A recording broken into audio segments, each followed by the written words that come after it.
Assalamualaikum dear students.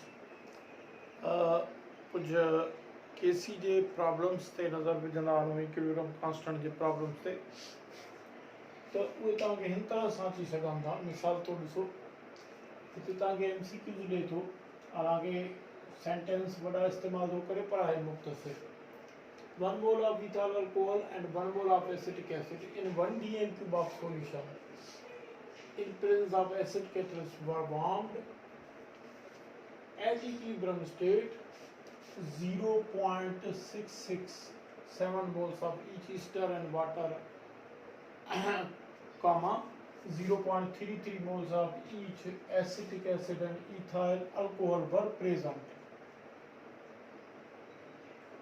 What is the Kc for the reaction? हाँ याद करे चलो एसिड अल्कोहल ईस्टर वाटर इनकी हमेशा याद करे चलो Kc4 ईंदी आहे। कहिड़ा बि वैल्यूज़ ॾे Kc खे 4 ई अचणो आहे। पर जेकॾहिं तव्हां प्रॉब्लम हल कयोसि त सभ खां पहिरियां ई तव्हां इक्वेशन लिखंदव ethyl alcohol acetic acid ester plus water. हाँ इक्विलिब्रियम स्टेट ते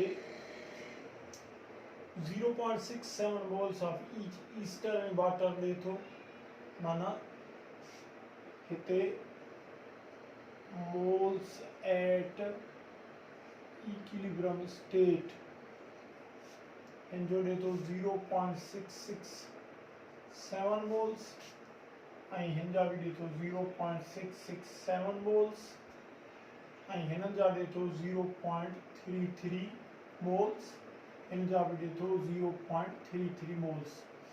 अच्छा, असां खे लिखणी हूंदी आहे concentration at equilibrium state.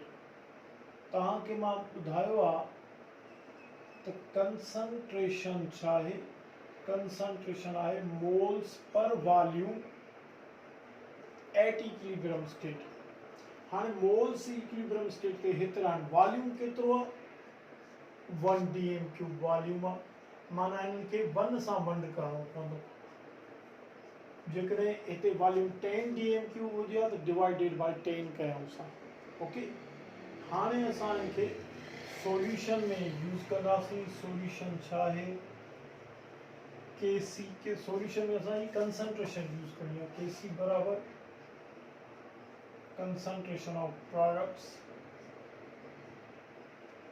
upon concentration of reactants 0.667 into 0.667 by 0.33 into 0.33 ही छॾाईंदो त ही जवाब ईंदो 4। त हिनजी Kc खे 4 ई अचणो। या वरी तव्हांखे हिन क़िस्म जा MCQs ॾेई सघे थो in the following reversible reaction, and a reversible reaction ही थोड़े again my example ये ॾिनो acetic acid and ethyl alcohol ester plus water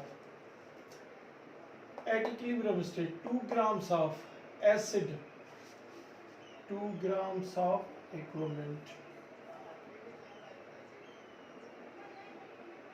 at equilibrium state 2 grams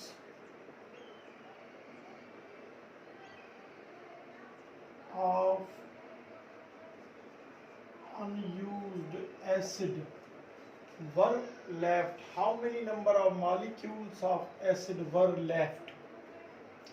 चए तो equilibrium state जब हिन जे विच में अचे थी त एसिड जा हिन एसिड जा 2 ग्राम अनरिएक्टेड रहजनि था, अनयूज़्ड रहजनि था। तो ॿुधायो इन्हनि 2 ग्रामनि में हिन जा मॉलिक्यूल्स केतिरा हूंदा?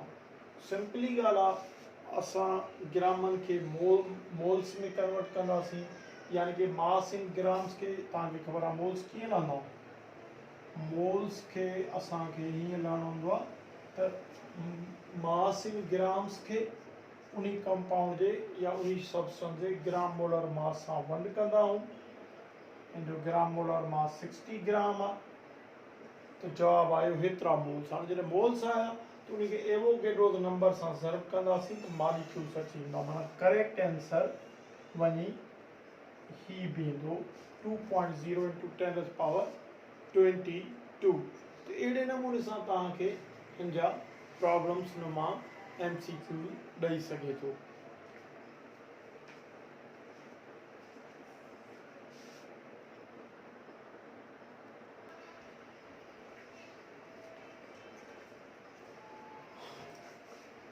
डियर स्टूडेंट्स, हींअर असीं पढ़ंदासीं application of law of mass action या इक्विलिब्रियम लॉ या एप्लीकेशन ऑफ इक्विलिब्रियम कांस्टेंट जे मुताबिक।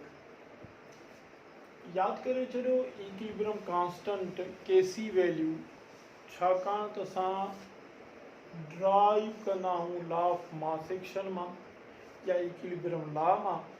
उन जे करे ही एप्लीकेशन इक्विलिब्रियम कांस्टेंट जी भी थी सके थी। हिन एप्लीकेशन के असां इक्विलिब्रियम लॉ जी एप्लीकेशन भी चई सघूं था। हाणे so law of mass action मां असां इक्विलिब्रियम कांस्टेंट ड्राइव कंदा आहियूं। तो इक्विलिब्रियम कांस्टेंट जेका है केसी वैल्यू उहा ॿिनि ॻाल्हियुनि में रिएक्शन जे ॿिनि प्रॉपर्टीज़ ॿिनि कैरेक्टर्स के ॿुधाइण जे लाइ असांखे हेल्प करे थी। Number 1, Kc value is helpful to predict the direction of reaction। आया रिएक्शन कहिड़े डायरेक्शन में थे तो, लेफ्ट और राइट थे तो या राइट टू लेफ्ट थे तो या लेफ्ट राइट ॿिनी डायरेक्शंस में थे तो। And number 2, Kc value is useful to predict the extent of reaction। अच्छा, सब खां पहिरियों असां हिन ते ॻाल्हाईंदासीं त Kc value is helpful to predict the direction of reaction। ॾिसो डियर स्टूडेंट्स, हर रिवर्सिबल रिएक्शन जी हिकिड़ी मखसूस केसी वैल्यू थींदी आहे। हाणे यादि करे छॾियो केसी वैल्यू असांखे इहो पॉइंट आउट कंदो आहे त जॾहिं बि प्रोडक्ट्स ऐं रिएक्टर जी कंसंट्रेशन जो रेशो हिन जे बराबरि थींदो तॾहिं रिएक्शन रिवर्सिबल थींदो। माना left to right, right to left थींदो। हाणे इन जे लाइ असां वटि 3 पॉसिबिलिटीज़ आहिनि। ॾिसो हिन जो एग्जाम्पल तव्हांखे मां ॿुधाईंदो हलां। जीअं ॾिसो ही acetic acid, alcohol, Easter plus water. हाणे हिन जी केसी हमेशह 4 आहे। हाणे जेकॾहिं इन जे केसी 4 खे असां कंपेयरिंग कयूं initial concentration of products upon initial concentration of reactor जे रेशो सां, जेकॾहिं इहो रेशो भी एतिरो ई अचे थो जेतिरो केसी वैल्यू आहे तो उन सूरत में असां चवंदासीं रिएक्शन रिवर्सिबल आहे, बोथ डायरेक्शंस में थिए थो। छाकाणि त ही केसी वैल्यू असांखे इहो ई थो ॿुधाए त जॾहिं बि प्रोडक्ट्स ऐं रिएक्टर जी कंसंट्रेशन जो रेशो 4 बीहंदो तॾहिं रिएक्शन रिवर्सिबल थींदो। हाणे यादि करे छॾियो शुरू में तो असां रिवर्सिबल रिएक्शन के डबल एरोज सां शो पिया कयूं। हाणे डबल एरोज जो मक़सदु इहो न आहे त ज़रूरी न आहे त उहो रिवर्सिबल हुजे। हाणे केसी वैल्यू सां जेकॾहिं मैच थो करे concentration of products upon concentration of reactor जो रेशो, इनिशियल रेशो, तॾहिं रिएक्शन रिवर्सिबल थींदो। सो हर रिएक्शन के हिकिड़ो फिक्स केसी वैल्यू थींदो आहे। जॾहिं असां उन्हनि जे initial concentration of products upon initial concentration of reactor जे रेशो के केसी सां कंपेयर कंदासीं, उहो केसी जे बराबरि बीहंदो त असां चवंदासीं रिएक्शन रिवर्सिबल आहे। पर जेकॾहिं इहो रेशो लेस देन केसी ईंदो त असां चवंदासीं अञा छाकाणि त रेशो हिते न आयो आहे हिन जे बराबरि त पोइ ही रिएक्शन अञा मूव कंदो रिएक्टर खां प्रोडक्ट साइड ॾे। केतिरे ताईं मूव कंदो? until equilibrium state is restored, यानी जेस ताईं ही रेशो हिन जे बराबर न थींदो ओतिरे ताईं मूव कंदो रिएक्टेंट खां प्रोडक्ट साइड ॾे। टी पॉसिबिलिटी इहा आहे कि if initial concentration of products upon initial concentration of reactants greater than Kc आहे त पोइ डायरेक्शन ऑफ रिएक्शन छा थींदो? रिएक्शन प्रोडक्ट साइड खां रिएक्टेंट साइड ॾे मूव कंदो। केतिरे ताईं मूव कंदो? until unless equilibrium state is restored। हाणे इन जो तव्हांखे हिते एग्जाम्पल भी ॾे थो।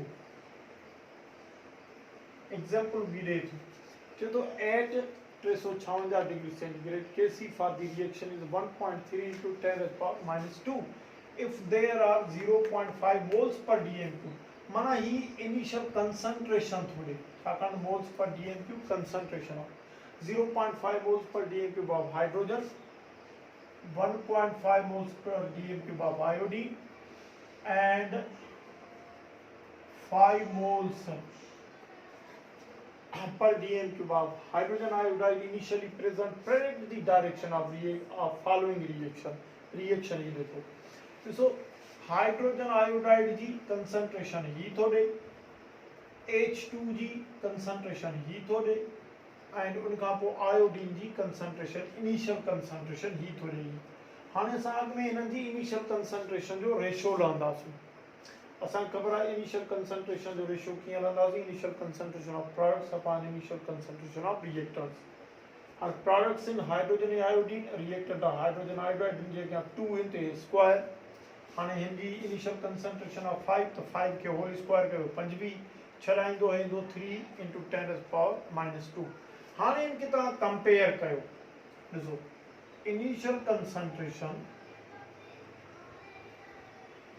Initial concentration of products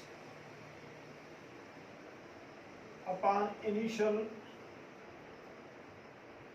concentration of reactants जो को रेशियो आ वो आयो 3 into 10 to the power minus 2 इनके कंपेयर कयो Kc वैल्यू सां इहो को ॾे थो घणो थोरे इहो ग्रेटर आ छाकाणि त Kc value is greater than Kc value Kc value घणो हुयो 1.3 into 10 to the power minus 2 सो ही आहे 3 ये आहे 1.3 पावर के सागे पर 3 में है वधिका माना को है वधिका उन जे करे पॉसिबिलिटी या बीठी initial concentration of products upon initial concentration of reactants ratio is greater than Kc हाणे जेकॾहिं इहो रेशियो Kc खां वधीक थो बीहे तंहिंजी माना त हिन सी ऑप्शन सां मैच थो करे असां छा चवंदासीं direction of reaction from right to left हाणे जेकॾहिं तव्हांखे हिते MCQs में डायरेक्शन ऑफ रिएक्शन ॾे फ्रॉम लेफ्ट टू राइट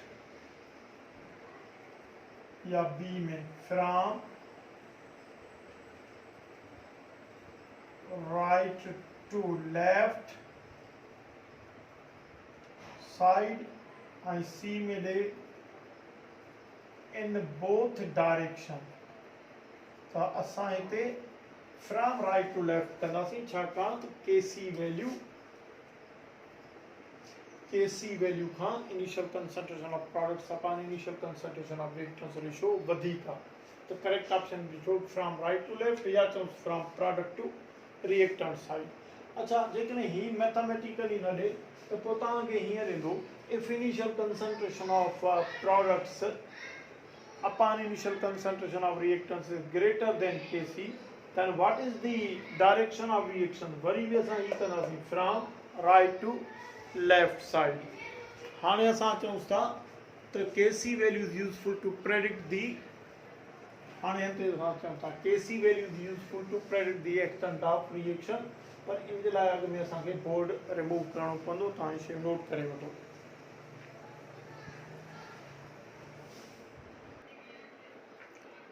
अच्छा सेकंड एप्लीकेशन जे स्टूडेंट्स इक्विलिब्रियम कांस्टेंट जी आहे त Kc values helpful to predict the extent of reaction ॾिसो एक्सटेंट जो मक़सदु आहे त रिएक्टेंट जी एक्सटेंट खे वधिक सपोर्ट थो करे माना रिएक्टेंट्स जी वधिक यील्ड थो ॾे या प्रोडक्ट जी वधिक यील्ड थो ॾे रिएक्टेंट्स प्रोडक्ट्स मां स्टेबल केरु आहे अनस्टेबल केरु आहे अच्छा हाणे हिन लाइ बि टे पासे जी चीज़ हिकिड़ो आहे Kc value is very large ॿियो आहे Kc value is very low for reaction टियों आहे Kc value is modulate for reaction suppose कयो जेकॾहिं Kc value is very large आहे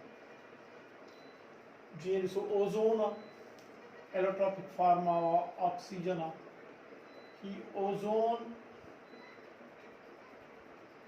कन्वर्ट तो थे ऑक्सीजन में ठीक है हिन जो केसी वैल्यू जेको आहे वो 10⁵ आहे। इहो एॾो त घणो वैल्यू आहे जो इहो ॿुधाए थो त ग्रेटर एक्सटेंट ते ऑक्सीजन पैदा थींदी, रिएक्शन ग्रेटर एक्सटेंट ते ऑक्सीजन खे फेवर कंदो, ओज़ोन खे न। छाकाणि त ही केसी वैल्यू एॾो वॾो आहे जो concentration initial concentration of products upon initial concentration of reactant जो रेशियो इनखे अप्रोच ई न करे सघंदो, जंहिंजे करे ही फॉरवर्ड रिएक्शन ऑलमोस्ट असां चवंदासीं कंप्लीट ई थींदो। माना हिन मां असांखे अनसीधी तरह डायरेक्शन ऑफ रिएक्शन जी बि ख़बर पवंदी। तंहिंजी माना त ओज़ोन इज़ीली ऑक्सीजन में अची सघे थो, पर ऑक्सीजन ओज़ोन में नथो अची सघे। त केसी वेरी लार्ज जो मक़सदु आहे तो रिएक्टेंट्स अनस्टेबल आहिनि, प्रोडक्ट्स स्टेबल आहे। ग्रेटर एक्सटेंट प्रोडक्ट जी थींदी, माना फॉरवर्ड रिएक्शन कंप्लीट थींदो पर बैकवर्ड न थींदो। अच्छा, इन खां पोइ केसी वैल्यू इज़ वेरी लो। हाणे जहिड़ो सो हाइड्रोजन फ्लोराइड आहे H2O हाइड्रोजन फ्लोरीन गैसेस, इनजी केसी तमामु घटि आहे। हाणे इन जो मक़सदु आहे त हिते प्रोडक्ट स्टेबल अनस्टेबल आहे, रिएक्टेंट स्टेबल आहे, माना ग्रेटर एक्सटेंट रिएक्टेंट जी पैदा थींदी। इहो ई सबबु आहे त हाइड्रोजन फ्लोराइड खे जॾहिं असां वाटर में डिज़ोल्व कंदा आहियूं त 2 to 8 मॉलिक्यूल्स आयोनाइज़ थींदा आहिनि, ॿिया न थी सघंदा आहिनि, छाकाणि उनजी केसी वैल्यू तमामु घटि आहे। तंहिंजी माना त हिते रिएक्शन अञा बि बैकवर्ड ईंदो, फॉरवर्ड न हुजण जे बराबरि थींदो। टी पॉसिबिलिटी ऑफ केसीज़ मॉड्यूलेट, माना न तमामु मथे न तमामु हेठि। त इन जो मक़सदु आहे त रिवर्सिबल रिएक्शन में रिएक्टेंट ऐं प्रोडक्ट ॿई अनस्टेबल आहिनि, ॿई हिक ॿिए में इंटर कन्वर्ट थी सघनि था। तंहिंजी माना त ही रिएक्शन ॿिन्ही डायरेक्शन्स में थींदो, आसानी सां ई जल्दी इक्विलिब्रियम स्टेट ते थींदो, छाकाणि त हिनजी केसी वैल्यू मॉड्यूलेट आहे। सो इन हिसाब सां तव्हांखे हिननि जा MCQs बि ॾेई सघनि था त हिननि मां हमेशह फॉरवर्ड रिएक्शन कंप्लीट रिएक्शन कहिड़ो थींदो, ही थींदो, छाकाणि त केसी वैल्यू तमामु वॾी आहे। हिननि में ग्रेटर एक्सटेंट प्रोडक्ट जी कंहिंजी पैदा थींदी, प्रोडक्ट जी थींदी। हिते जेकॾहिं चवे ग्रेटर एक्सटेंट कंहिंजी पैदा थींदी, जेकॾहिं केसी वैल्यू तमामु घटि आहे त रिएक्टेंट जी थींदी, माना रिएक्शन बैकवर्ड तरफ़ वेंदो पर फॉरवर्ड नेग्लिजिबली ईंदो। ऐं जेकॾहिं केसी वैल्यू मॉड्यूलेट आहे त इनजो मक़सदु आहे रिएक्शन ॿिन्ही डायरेक्शन में थींदो, रिएक्टेंट प्रोडक्ट ॿई हिक ॿिए में इंटर कन्वर्ट थी सघनि था। सो अहिड़ी क़िस्म जूं ॻाल्हियूं तव्हांखे MCQ में ॾेई सघे थो। ऐं ही एप्लीकेशन्स हुयूं इक्विलिब्रियम कांस्टेंट जी, ऐं इक्विलिब्रियम कांस्टेंट छाकाणि त लॉ ऑफ मास एक्शन जी मैथमेटिकल एक्सप्रेशन आहे, उनजे करे ही application law of mass action जी बि असां चई सघूं था।